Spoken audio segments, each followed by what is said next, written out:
You are now listening to the Lunch and Learn with Dr. Barry. This is episode number 9. Thanks for listening to the Lunch and Learn with Dr. Barry, here to help educate, motivate, and put you on the right path to take control of your health through weekly discussions on topics in the medical field, public health arena, and in your community. And now your host, Dr. Barry.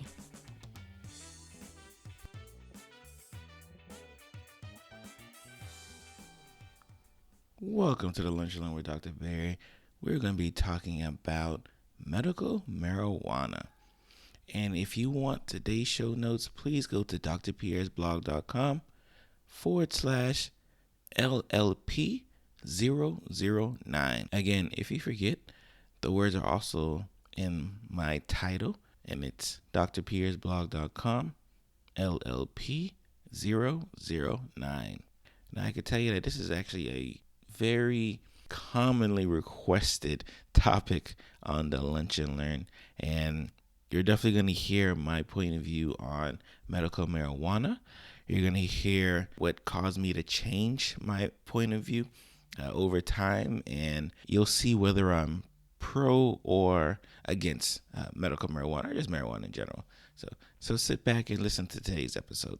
Today's topic is a very interesting one, medical marijuana. I tell you, I get this question probably 2 to 3 times a week. Especially, I'm a South Florida physician, and we just recently passed legislation to be able to approve medical marijuana. And of course, if you've been following along the blog, I did have a blog post kind of talking about my stance on marijuana in general, was specifically medical marijuana in general, and how I kind of had to change, do a 180 on that. I can tell you I was the victim of some early propaganda, and really didn't believe any of the benefits that could have been seen using medical marijuana. But again, I am a changed physician. And especially, because, I kind of really much did my own homework, and we kind of got to the bottom of, why there was opposition for medical marijuana, why it isn't as widespread as it is. So I just wanted to kind of give a quick rundown on, what is medical marijuana? Because when we talk about marijuana, our TV, we automatically go to referring to smoking a joint. In that regards. And I had to learn, again, it was new to me. I had to learn that the marijuana comes in, especially the medical version, comes in so many different strains and versions in terms of it comes in gummy flavor, it comes in liquid gel caps, it comes in sublingual tablets, comes in liquid form that you can drink. So there's a lot of different variations of the THC, which is really when we're talking about marijuana, our big medical component. Regarding it. So that was something I definitely had to, do some research on my own, because again, I was on the fence. I thought most of the propaganda behind the benefits of medical marijuana really came from, people who I just thought, just enjoyed marijuana. But it wasn't until I did my own homework and, I got to the bottom of things where I really kind of turned that corner. And what I will do, I will post a link to that blog post I wrote, I think it was in September, regarding medical marijuana and the stance I had on it. So let's talk about, what types, especially let's specify, especially in Florida. In Florida, there's a few different diagnoses that you can use to actually treat marijuana. For your patients who are diagnosed with cancer, medical marijuana is now for patients with epilepsy, which is seizures. Patients with neurological disorders, and particularly multiple sclerosis, Lou Gehrig's disease, again, an indication for marijuana. Patients with PTSD, again, marijuana has been shown to have immense benefit. And that's what in Florida we allow to prescribe medical marijuana. But across the country, you have chronic pain being treated with medical marijuana. You have anxiety, you have insomnia, you have depression being treated with medical marijuana. So it definitely is a wide range of options for it. Me personally, when I talk about the treatment course and what I see on a day-to-day basis, I have a lot of patients. I have a lot of chronic pain patients. I have a lot of patients who are on anxiety medications. I have a lot of patients who are on sleep medications. And the biggest drawback for all of the medication is that the highly addictive properties that go along with it. Where, in 1 year, you could have been on a certain dose of medication, works very well. And then, by year 2, that same dose doesn't work. So what happens? You have to go up. And then by year 3, you have to go up. And that's where the addiction starts playing effect. So you have a lot of, especially now where opioid addiction is like popular now. And we'll probably have lunch to learn on the hypocrisy of our government being very gung-ho on opioids all of a sudden. We'll leave that for another lunch and learn. But you have the opioid crisis epidemic per se that's very big, and you have a medication again. When we talk again, our topic of today is medical marijuana. You have a medication that we know works extremely well for it, with none of the addictive properties, especially for like the opioids, none of the withdrawal properties that these opioids and that these benzos have. But the question is, why aren't we doing more with it?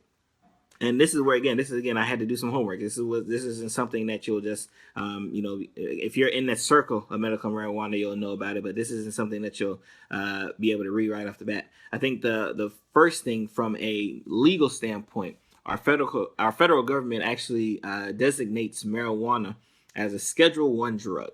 And what does a Schedule 1 drug mean? Again, for most people, you're never going to have to know about it. It's not something, it's from a physician standpoint, I have to know very well about it, especially when we're talking about for controlled medications. But medical marijuana is a Scheduled 1 drug. And what that does is that says that even the ability to do research on a drug like marijuana is so strictly regulated that most people just don't do it. So you'll hear a lot of caveats. Well, we don't have enough information of how much it can treat. We don't have enough information to know if it does well with the chronic pain, if it does well with anxiety, sleep medication, all those other things. And that's kind of the half truth. Yes, we don't have enough information, but our government doesn't allow us to have enough information because of how they scheduled marijuana. And even just as recently as earlier this year, when they had the chance to declassify marijuana into a Schedule 2 drug, Schedule 3, where we'd actually be able to do some great research on it, the federal government passed on it again. So again, we're waiting a whole nother calendar year for the government to kind of get around and catch up to the ballgame. I read medical stories all the time about how the number of prescriptions for opioids like Percocet, Oxycodone, Vicodin, all those medications have dropped in states that allow medical marijuana. How the prescriptions for your Xanaxes of the world have dropped in states that allow medical marijuana, especially for anxiety, and how medications for sleep, which again are usually a lot of our benzos, have significantly dropped because of states passing medical marijuana. Oh, hey Jen, my cousin Jen is on the video today.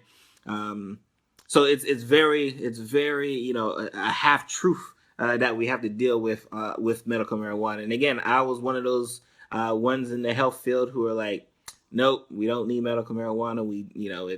It's just for the people who want to get quote unquote high. And I had to come around.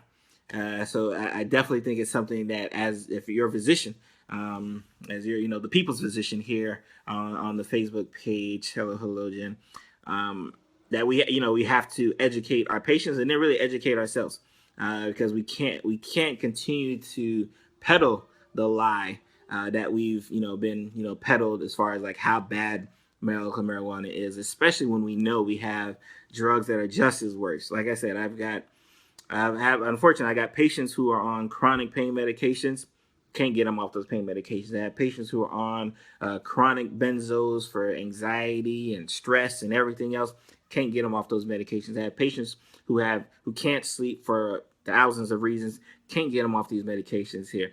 But we have a treatment that we know works. Like it's not even like kind of like folktale anymore. We know medical marijuana works for these medications, works for these disorders, but we can't get our government to kind of go along with it, which again is unfortunate. Again, I'm in Florida. Again, we just passed medical marijuana, and I talked about reasons that you can get it, especially again if you're a Florida resident right now. I can't prescribe it because my job doesn't allow us to, because you have to get like this as a physician. I got to get a whole certificate and all these other things, aka I got to pay a license to get it. My job is not doing that right now. But disorders that you can do, you can get to cancer, PTSD, neurological diseases. If you have trouble eating, cachexia is another almost like a muscle wasting type disease. We know that a medical marijuana works extremely well for these patients here. So I just wanted to kind of, do a nice little fun lunch and learn. Again, it's something, it's a topic that I get all the time. Especially since we passed it here in Florida. We already had patients calling the office, hey, is Dr. Berry going to be prescribing marijuana? Is Dr. Berry going to be prescribing marijuana? And, after I educate them and say, yeah, but the disease you have, you can't get it anyways, they kind of go on their way, which is all right. So for that, again, I'm going to post a link to that blog post I did. Again, I did it in September when we were ready to go for the treatment course as far as oh, hello, hey everybody, this is the oldest one here. Say hello. You gonna say hi? Hi. All right, let daddy go back to work. Okay. So I'm gonna post a link to. Oh, hey Amanda. No, I did not, because Bethesda, where I work at, is being very slow-footed as far as if they're going to allow us as physicians to prescribe it yet. So we haven't had a definitive answer on if we're going to be allowed to prescribe it. So I have not done the 6-hour training, and that's what I kind of referenced to earlier. For if you're a physician, health practitioner, I'm not sure it's just physicians, but I know if you're a health practitioner in Florida, you have to go to this training course to be able to prescribe the medication. Hey, hello, Maria. Hello, this is my wife. Watching the video cast today. You have to go through this training course to be able to prescribe it. So, even though I'm a board certified internal medicine physician, I can't just write for marijuana. I actually have to go through this course where I go through the pros and cons. I talk about all the harmful effects and everything else which goes on. It's not a difficult thing to do. It's just really dependent on, especially if you're a solo practitioner. It's just a question of who is actually just going to go ahead and do it. Again, it's I think the test, I want to say, last time I looked, was maybe $1,000. So it's not a difficult thing to ascertain. It's not something that you have to pass this huge test about. It's just more of actually going in and doing the training in that regards. And so far, my job hasn't decided if we're going to be allowed to do it yet. So I haven't done yet. But again, I am a big proponent of it.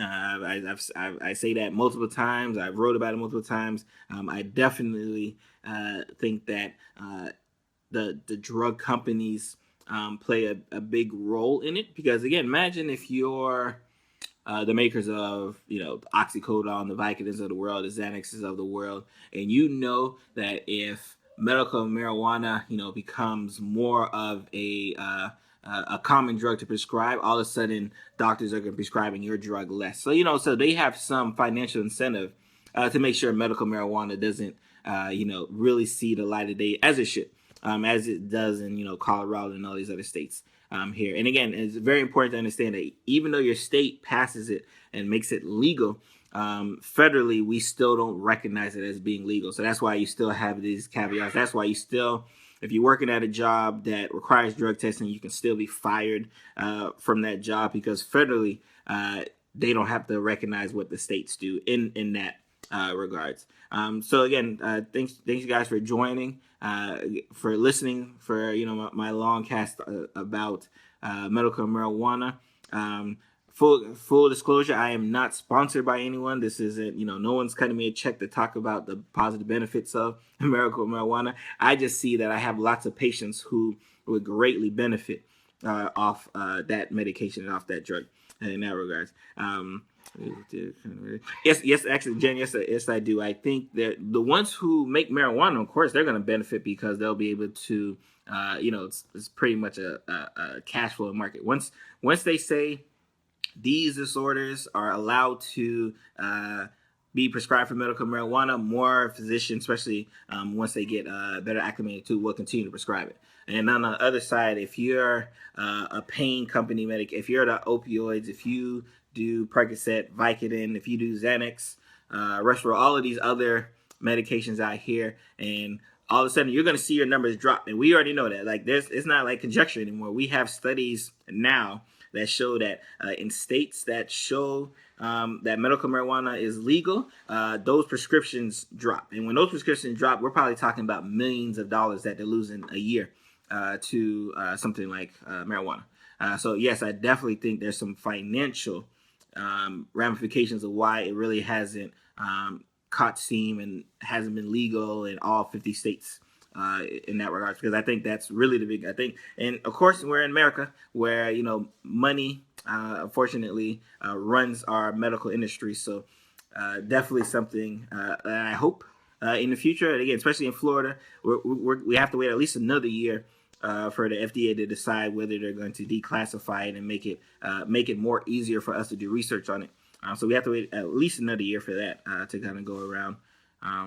But till that time, I'm going to be here. I'm going to be promoting, championing the use of medical marijuana, and hopefully championing the least or a decrease in the use of all of those other bad medications. Because, like, again, all those other medications I talked about, we know what the side effects are. Like, they're just not good. And ask your patients or friends or family members who are on some of these medications, ask them how hard it is to get doctors like me to write it. I mean, I actually have no problem like writing it. It's not a big thing for me. We do very well as far as our legal aspects of it and checks and balances of it. But you have some doctors who won't write for chronic pain medication. They'll send you to a pain management person.